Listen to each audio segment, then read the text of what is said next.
कोई लड़की वाला किसी लड़के को देखने गया, कोई बात चलती थी, तो क्या हुआ क्या हुआ, उस लड़के वाले ने मना कर दिया होगा जो कुछ भी हुआ होगा। तो उसने कहा हमें ऐसे सैकड़ों लड़के मिल जाएंगे हमारी लड़की को। क्या बोला? ऐसे तो हमारी लड़की को सैकड़ों लड़के मिल जाएंगे। तुम समझते क्या हो अपने को? कोई कमी है लड़कों की? तो उसने जवाब दिया बहुत धैर्य और शांति से कि भाई साहब क्यों नहीं मिलेंगे, जरूर मिल जाएंगे, ढूंढ लेना। हमारे लड़के को तो अदर एक लड़की चाहिए, सैकड़ों नहीं चाहिए। यदि तुम्हारी लड़की को सैकड़ों की जरूरत हो तो सिर्फ सैकड़ों खोज लेना। क्या क्या क्या क्या जवाब दिया? कि तुम्हें सैकड़ों चाहिए ना, मतलब किसी लड़की को सैकड़ों पति थोड़ी चाहिए पड़ते हैं, एक ही पर्याप्त होता है ना। और ऐसे सैकड़ों निमित्त मिल जाएंगे। क्यों भैया? निमित्त सैकड़ों नहीं होते हैं, हर कार्य का निमित्त एक ही होता है और वो अनादिकाल से सुनिश्चित होता है। समझे ना?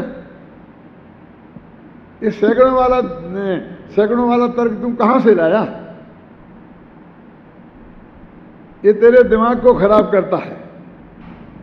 अपनी भारतीय संस्कृति में तो वर को वधू को खोजने की बात लिखी है, चुनने की बात नहीं है। चुनने का अधिकार तेरे को कहां है? जो नक्की है और तेरे को पता नहीं है तो पता करना है। जैसे अपना बच्चा खोजा है तो है तो कहीं ना कहीं, उसके अस्तित्व में थोड़ी बात है, सिर्फ हमें पता नहीं है कहां है, इसलिए हम खोजने की बात करते हैं।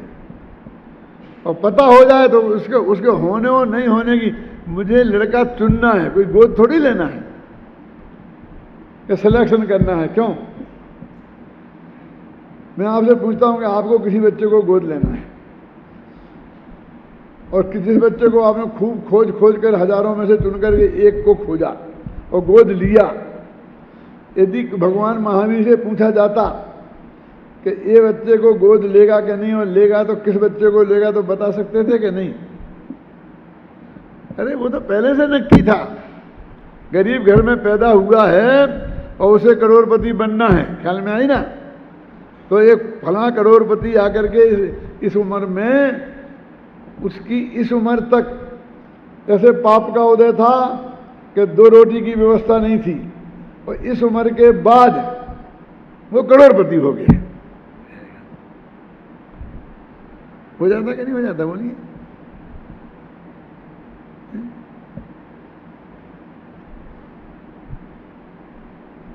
तो इसलिए वो कहते हैं कि निमित्त को खोजने के लिए तू व्यग्र क्यों होता है।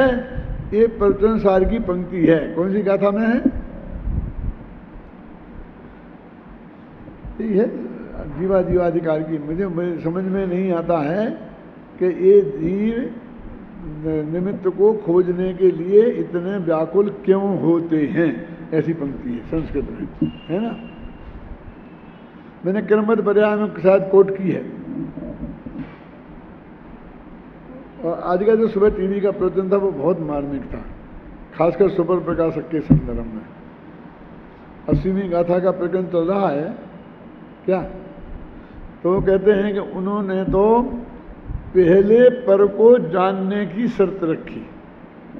तुझे मोह का नाश करना है तो पहले आत्मा को जान नहीं लिखा, जो अरहंत भगवान को द्रव्य गुण से पर्याय से जाने, जो जानती अरहंतम दिव्यत्व गुणत्व प्रज्ञते ही, तो वो स्वयं है कि पर। बोलो, अरहंत भगवान कैसा उपयोग ही नहीं है पर को जानना। बोलो अजित भाई, उनने तो कहा उपयोग ही नहीं बेटा, अनिवार्य है कि जो पहले अरहंत भगवान को द्रव्यगुण पर्याय से जानेगा वो अपने आत्मा को जानेगा, और जो अपने आत्मा को जानेगा उसके दर्शन मोह का नाश होगा। कितना क्लियर लिखा, अब ऑप्शनल रह गया क्या ये? और वैसे भी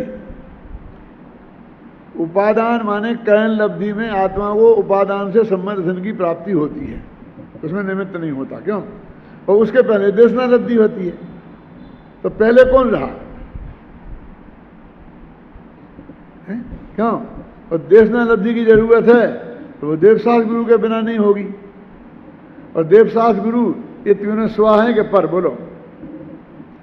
अब वो कौन है, कैसा होगा, उस झगड़े में मत पड़ो। ज्ञानी होगा, अज्ञानी होगा, चौथे गुणस्थान वाला होगा कि केवली होगा। क्यों?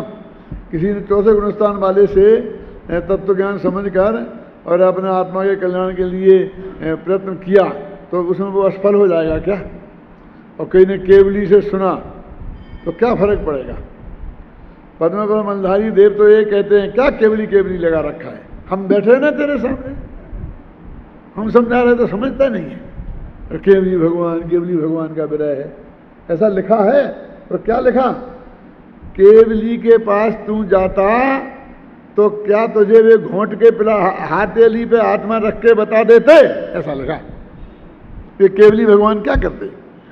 वहां भी तेरे को दिव्य ध्वनि में सुनने को ही मिलता कि भगवान के दर्शन हो जाते। कि दर्शन काय के होते? भगवान के नहीं होते, वहां भी शरीर के ही होते, उद्गल के ही। और यहां भी मूर्तियां विराजमान है ना, और वाणी हमारे पास है और शास्त्रों में लिखी। रोता काय को है? काम तो करता नहीं है अपना। कि हमारे भाग में तुम्हें जैसे पंडित बने थे, कोई केवली नहीं मिला हमारे लिए। क्या क्यों? अरे भाई ये रोना मत रो। तेरे को यदि एक सिगरेट खरीद के पीना है तो जो यहाँ पान वाला है ना, उसके यहाँ वही सिगरेट मिल जाएगी। हैं? वो कंपनी वालों को याद मत करो। अपने घरे आए तो नाग न पूछें और बामी पूजन जाए। कि अनंत भगवान का अपमान नहीं है। अरे अनंत भगवान का अपमान नहीं है। तेरा जो अनंत भगवान के नाम पर तुम वर्तमान में मुक्ति के मार्ग के पुरुषार्थ से विरक्त होना चाहता है, तेरी उस विरक्ति का अपमान है। क्या? ये तेरी उस विरक्ति के लिए बात कही जा रही है। अनंत भगवान की महिमा को कम करने के लिए ये बात नहीं कही जा रही है। क्यों? एक ज्ञानी धर्मात्मा से वो तत्व समझा जा सकता है। तो ये कहा कि तुम अनंत भगवान के कुछ श्रोताओं को कम कर रहे हो, ऐसा हुआ है?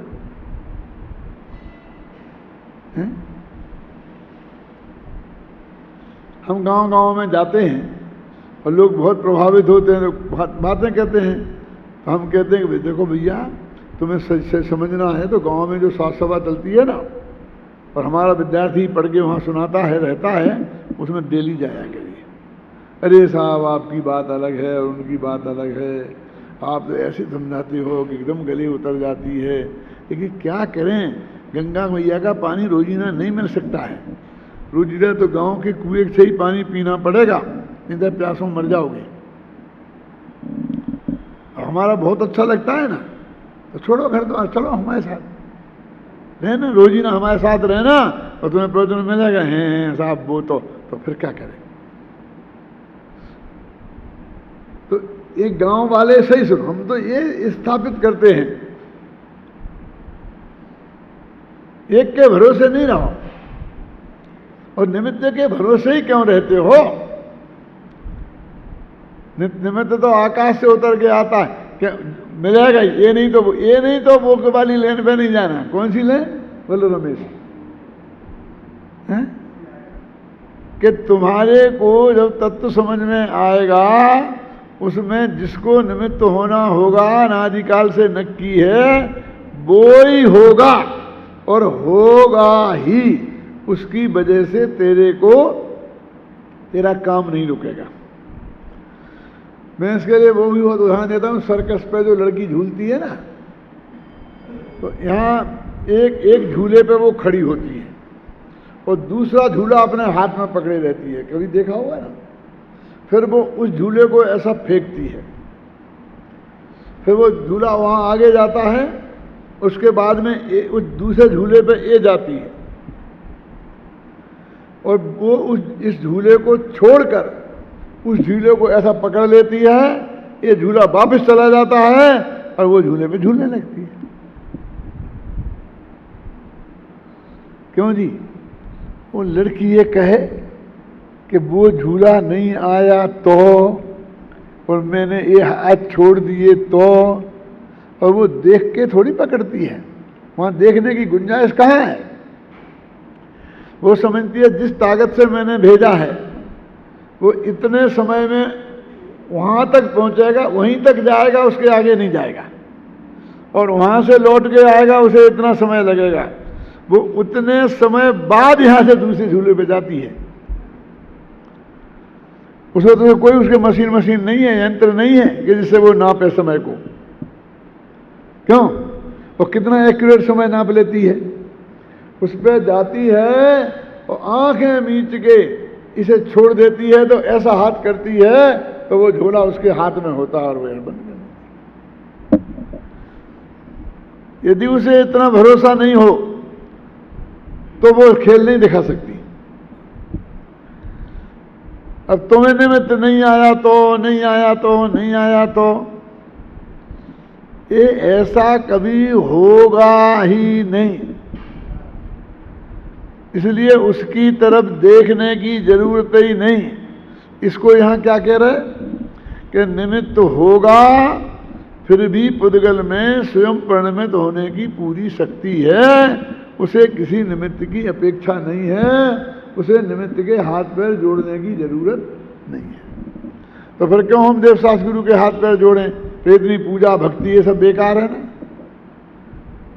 बात तो बिल्कुल सच्ची है, तुम्हारी इससे कुछ होने वाला नहीं है, घबराना नहीं।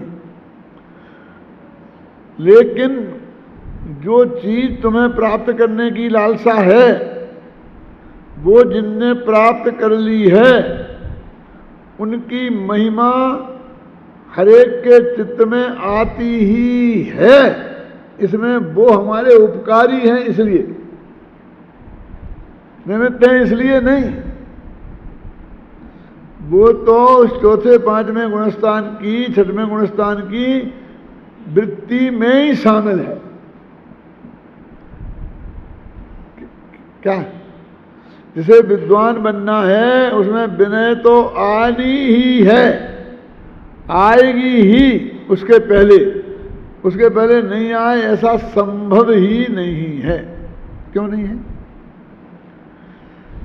किसी व्यक्ति की छाती पर बंदूक रखकर उसकी तिजोरी की चाबी ली जा सकती है, उसी से खुलवाई भी जा सकती है, और माल निकालकर अपनी झोली में डलवाया भी जा सकता है। लेकिन किसी गुरु की छाती पे बंदूक रखकर कोई विद्या आज तक किसी ने सीख नहीं पाई, सीख नहीं सकता। क्यों? गुरु नहीं पढ़ाएगा। हम तो देखा डाकू लोग डॉक्टर को पकड़ के ले जाते हैं और अपनी अम्मा का ऑपरेशन करा लेते हैं जबरदस्ती फ्री में, उसकी बंदूक छाती पे रखते हैं। क्यों? अब वो कैसा हुआ है ऑपरेशन तुम जानोगे और अम्मा जी को पता लगेगा। क्यों? तो वो तो कांपता रहेगा, उसका दिल तो कांपता ही रहेगा कि न मालूम कब इसने गोली चला दी। तो उसका हाथ कांप गया, बेटा तो गई तेरी अम्मा जी। ऐसे ही जब तक गुरु के चित्त में वो उत्साह नहीं आएगा तब तक देशना मिलना बहुत कठिन है, असंभव है। और उसके लिए कोई एक ही तरकीब है, उसका नाम है विनय, कि जिसकी वजह से उनके चित्त में ऐसा उत्साह आता है, ख्याल में आई ना, कि वो अपने सारी बात आपको बता देते हैं। तो वो तो आपके अंदर में सहज आएगा। ये कोई कृपा करने की बात नहीं है कोई किसी दूसरे पे, दूसरों के लिए कुछ भी नहीं है। अरे साहब हम आपको क्या बताएं, यदि हम भगवान की पूजा नहीं करें तो भगवान बिना पूजा के बैठे रहें, बिना पूजा के बैठे रहें तो उन्हें मोक्ष में से नीचे उतर के आना पड़ेगा। क्यों? बहुत से लोग कहते हैं कि नहीं उनका इतना पुण्य का उदय है कि तुम जैसे सैकड़ों पूजा करेंगे उसके। है उनके पुण्य का उदय, क्यों इतना पुण्य का उदय है ना महावीर के किसी सबके। तो जिन तीर्थंकरों की पूजन करते हो, आज तुमने आदिनाथ की, कल पार्श्वनाथ की, तो वहाँ पार्श्वनाथ का पुण्य काम करता होगा, तो वहाँ आदिनाथ का पुण्य काम करता होगा, क्यों? अरे वेदों मोक्ष में गए तो सारा पुण्य पाप नाश करके ही गए हैं, उनके तो कोई कर्म ही नहीं है, कोई कर्म का उदय कहाँ से आएगा?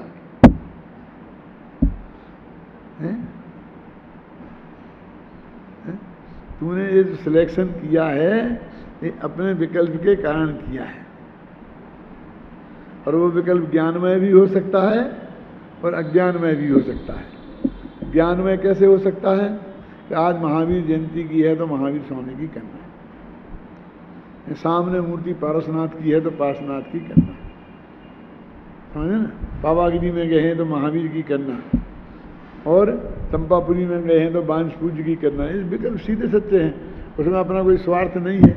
और फिर ये कि पारसनाथ बाल वो देते हैं, महावीर बाल बच्चे देते हैं, मेरे तो बच्चे की कमी है, हमारे बच्चे तो ढेर सारे होते हैं, फैमिली प्लानिंग करानी पड़ी, मुझे तो पैसा की कमी है। तो पैसा देने वाले कौन से भगवान है भैया? ऐसे चुन चुन करके ये तेरे में अज्ञान की महिमा है। तेरे सिलेक्शन में किस बात का वो किया गया है ये इस पर निर्भर करता है।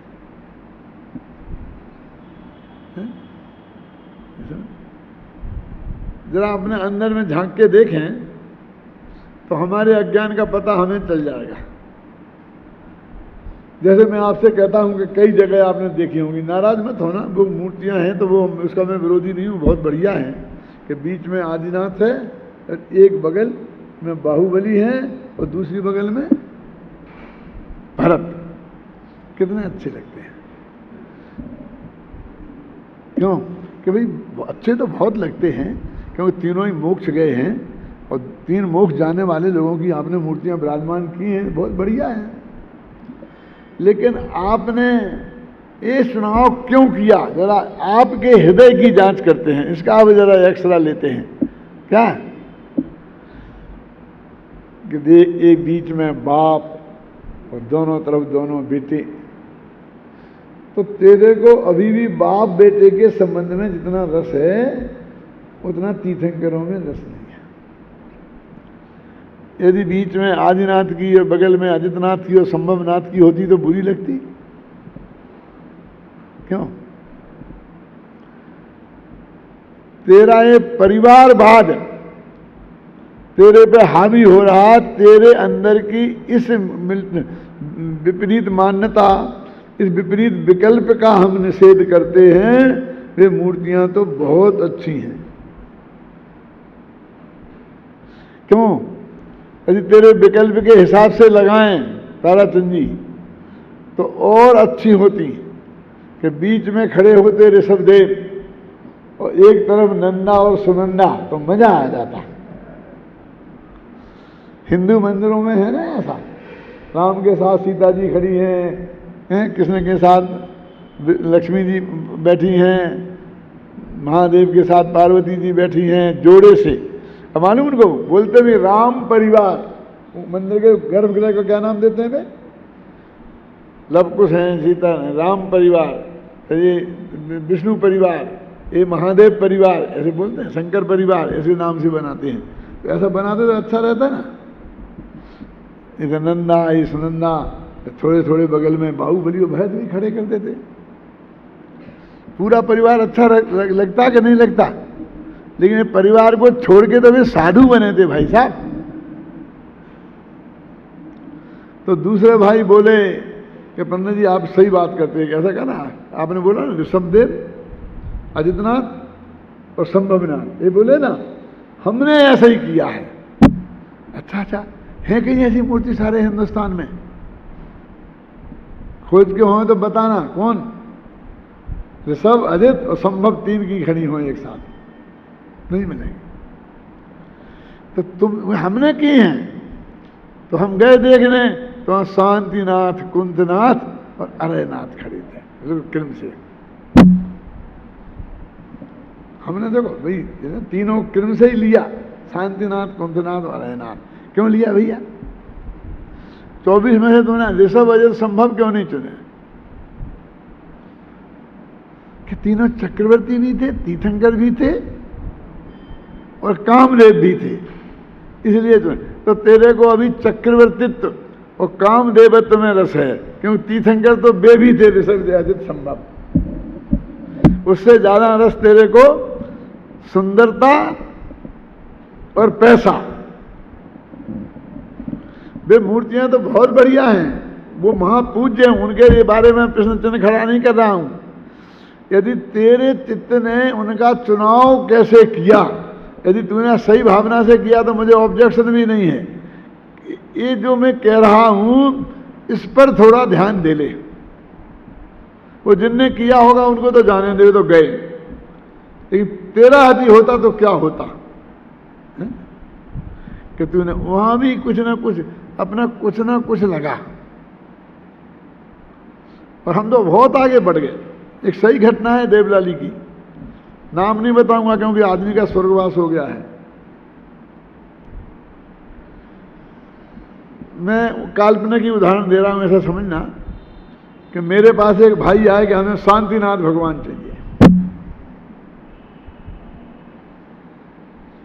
और मैंने बोला था वो 25-25 हजार में सबको शांतिनाथ भगवान को विराजमान करने के लिए दे रहे थे, लग रही थी बोलियां।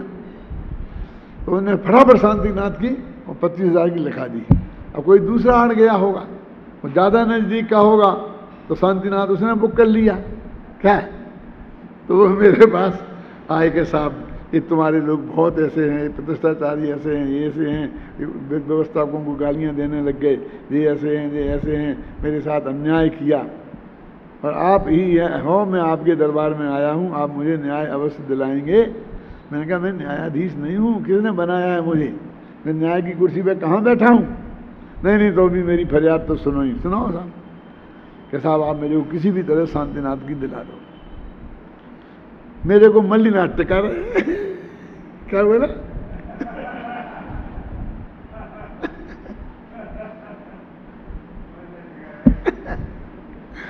ये मल्लीनाथ का अपमान नहीं है? वे तीर्थंकर नहीं है, वे मोक्ष में गए, उनमें क्या कमी है? मैं आपसे पूछता हूं कि साहब कोई ले नहीं रहा मल्लीनाथ को, तो मुझे टिका रहा है बस, सबसे ज्यादा रिजेक्टेड भगवान।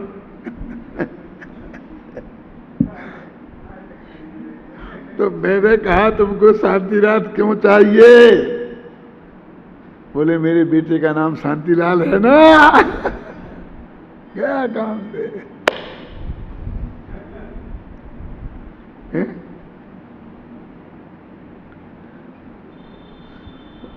होस्त से लोग तो अपने बेटे का नाम महावीर इसलिए रखते हैं कि कम से कम जब मैं मरने लगूंगा तो मेरे मुख से महावीर महावीर निकलेगा, तो लोग तो ये समझें कि मैं भगवान महावीर को याद करते करते मरा हूं।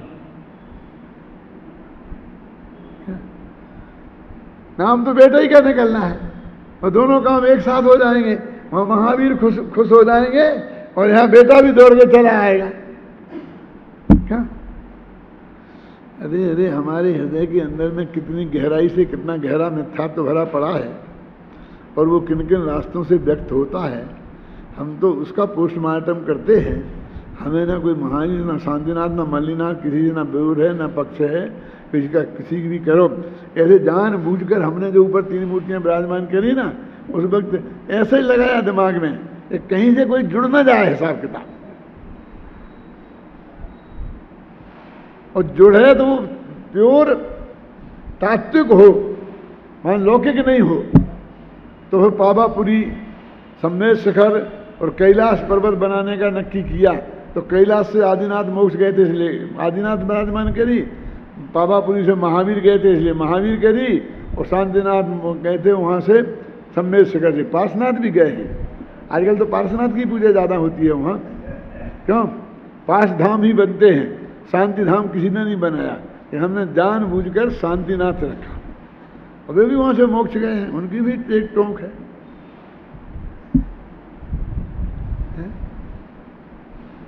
मेरे कहने का आशय ये है कि हमारे चित्त का परिमार्जन हमको कैसे करना चाहिए, ये हमें उस अज्ञान का निमित्त के लिए तुमको कभी वेट नहीं करना पड़ेगा, समझ गए ना। इसलिए कहते हैं कहाँ आ गए थे,